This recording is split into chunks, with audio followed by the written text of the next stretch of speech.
پچھلے دنوں ایک 22 سالہ بچہ نے 55 منٹ مجھے فون پہ صرف ماں بہن کی گالی نہیں دی، باقی سب کچھ کیا، اور میں 55 منٹ سنتا رہا۔ ایک ہفتہ میرے سر کا درد نہیں گیا۔ 55 منٹ، اور 22 سال کا ان پڑھ نوجوان وہ بکواس کرتا گیا، اور میں 55 منٹ میں سنتا ہی رہا۔ ہر تھوڑی دیر بعد میں کہتا بیٹا کوئی ٹھنڈے تو ہو جاؤ، کوئی ہنس کے تو دکھا دو، کوئی آؤ، کوئی پیار محبت کی بات بھی کر لیں۔ آخر میں جا کر کہنے لگا ایک بات ہے کہ آپ کا صبر بہت بڑا ہے، آپ نے مجھے بہت برداشت کیا۔ دعوت دینے میں داعی ذلیل ہوتا ہے، جس کو دعوت دی جا رہی وہ اس کو ہم احترام دیتے ہیں، عزت دیتے ہیں۔ شرابی آ رہا ہے ہم عزت دے رہے ہیں، جواری آ رہا ہے، زانی آ رہا ہے، سود خور آ رہا ہے، تشریف لائیے بیٹھ جائیے۔ تو تیسری بات یہ چاہتا ہوں کہ آپ کا تبلیغ میں جانے کا جو جذبہ ہے وہ نبیوں والا ہو۔ یہ بات کے جذبے بنے ہیں، پڑھانے بیٹھ جاؤں، کتاب لکھوں، کوئی کہیں ممبر پہ بیٹھ جاؤں، کہیں خطابت پہ بیٹھ جاؤں، کہیں درس قرآن مل جائے، کہیں دارالافتاء مل جائے، یا کسی شیخ کا مرید ہو جاؤں تو مجھے خلافت مل جائے تو اور میری پیری مریدی بھی چل جائے۔ یہ بہت بات کے جذبے ہیں۔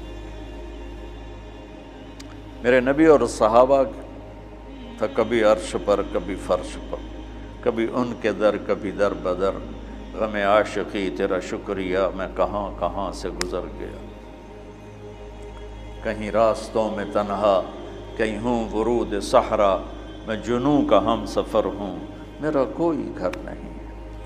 یہ جذبہ پیدا کرنا چاہتا ہوں، چونکہ جو کام آدمی کرنا چھوڑ دیتا ہے وہ پھر ذہنوں سے نکل جاتا ہے، پھر ایسا نکلتا ہے کہ وہ بھولنا بھی۔ اب میں بے شمار حدیثیں بھول چکا ہوں، اللہ کا فضل ہے پاکستان میں سب سے پہلے حدیث کی نص کو بیان میں اللہ نے میرے ذریعے سے پیش کروایا، ورنہ کوئی عالم حدیث حضور نے فرمایا کہ جو 5 وقت نماز پڑھے گا اس کے گناہ معاف ہو جائیں گے، اس طرح تو بیان ہوتی تھی، لیکن اس کو اس کی نص کے ساتھ من قام رمضان ایمانا و احتسابا غفر له ما تقدم من ذنبه۔ اور یہ میں نے نا، یہ ہے بات 82 میرا بیان تھا لاہور مرکز میں فجر کے بعد، تو اس کے بعد میں بیٹھا ہوا تھا تو دو بالکل نہیں وہاں نہیں، ادھر متراں والی میں اجتماع تھا، تو میرا بیان ہوا عصر کے بعد، مغرب کے بعد مولانا نظر الرحمان صاحب، تو میں مسجد میں بیٹھا تھا تو دو بالکل ان پڑھ بوڑھے آپس میں تبصرہ کر رہے ہیں، پنجابی تھے، یار وہ مولوی بچہ جو ہے یہ تو حدیثاں ہی پڑھی گیا، وہ اتنا اثر لے رہے تھے اس کی، قرآن ہی پڑھی گیا، حدیثاں ہی پڑھی گیا۔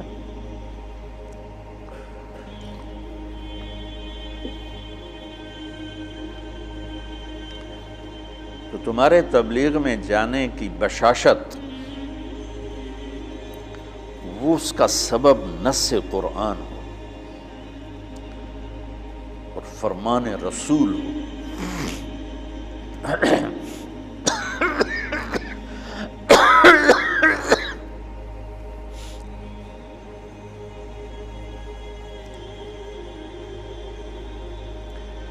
تو اس لیے میں نے یہ مدارس بنائے کہ اللہ میرے ذریعے سے ایک ایسی نسل تیار کر دے میرے دنیا سے جانے سے پہلے جن کو علم میں رسوخ ہو، علم ذوق، علم و باج کرے فقیری، کافر مرے دیوانہ ہو، سہ وریاں کرے عبادت کلو اللہ تو رہے بیگانہ ہو۔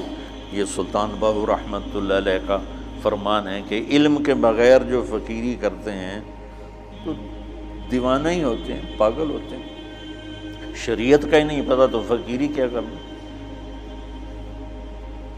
ہمارا ایک دوست تھا، جب ہم لاہور پڑھتے تھے تو ایک گدی نشین کے فیملی سے تھا، تو جب اس کے پاس پیسے ختم ہوتے وہ ایک مریدوں میں چکر لگا کے پیسے اکٹھے کر کے آ جاتا تھا۔ اب ہم تو باپ کے پیسوں کا انتظار کرتے تھے، وہ مریدوں سے لے کے آ جاتا تھا۔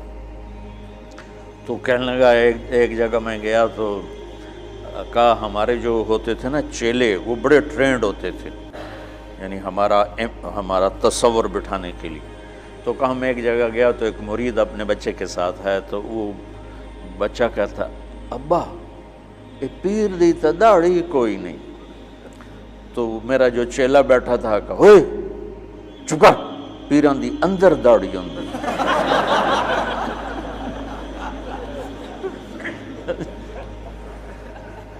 پیران دی اندر داڑھی اندر۔ تو علم و باج کرے فقیری، کافر مرے دیوانہ ہو۔ میں چاہتا ہوں آپ قرآن سے جڑو، آپ سیرت پاک سے جڑو اللہ کے واسطے۔ سکھ ریت روش منصوری نو، ہن ٹھپ رکھ کنز قدوری نو۔ ہادی نہ سمجھ ہدایہ، کافی نہ سمجھ کفایہ۔ کافیہ کو نا وزن شعر کی وجہ سے تبدیل کیا ہے۔ کافی نہ سمجھ کفایہ، کر پرز شرع وقایا۔ ایو دل قرآن کتاب ہے۔ قرآن سے جڑو، سیرت پاک سے جڑو، براہ راست اس سے اثر لو۔ عالمگیری میں یہ لکھا ہے، فتاوی محمودیہ میں یہ لکھا ہے، فتاوی رشیدیہ میں یہ لکھا ہے، فتاوی دارالعلوم دیوبند میں یہ لکھا ہے، وہ ہمارے سارے آنکھوں پر ہے، لیکن ہم مستدل حدیث کو بنانا چاہتے ہیں، ہم سیرت سے اثر لینا چاہتے ہیں۔ میرے نبی نے یہ کیا، میرے نبی نے یہ، ٹھیک ہے ہم مقلد ہیں، ہم غیر مقلد نہیں ہیں، اور ہم علماء دیوبند کی تحقیق پر راضی ہیں۔ ہاں چھوٹا موٹا اختلاف تو ہر پڑھنے والا کرتا ہی ہے، تو اس کا مطلب یہ نہیں ہوتا کہ وہ اس سے نکل گیا ہے، جزوی اختلاف ہر جگہ ہوتا ہے۔ تو تم سیرت سے جڑو، تم قرآن سے جڑو، تمہارے اخلاق عالی شان، تمہیں اللہ کا پیغام پہنچانے کا تمہارے اندر جذبہ ہو۔ یہ تین چیزوں پر میں نے ان مدارس کی بنیاد رکھی۔ اس میں کامیاب ہو سکوں گا یا نہیں ہو سکوں گا یہ تو میرا اللہ ہی جانتا ہے، لیکن میری کوشش اسی پر ہے کہ میں، چونکہ ہماری نسل جو آج مدارس سے تیار ہو رہی ہے وہ انتہائی منفی ذہن کی تیار ہو رہی ہے، اور ایک بچہ معصوم ذہن کے ساتھ آتا ہے اور 11 سال 15 سال کے بعد جس بھی مکتب فکر سے وہ نکلتا ہے وہ باقی سب کی نفرت لے کے نکلتا، اس کے دل میں کسی کے لیے محبت اور ہمدردی نہیں ہوتی۔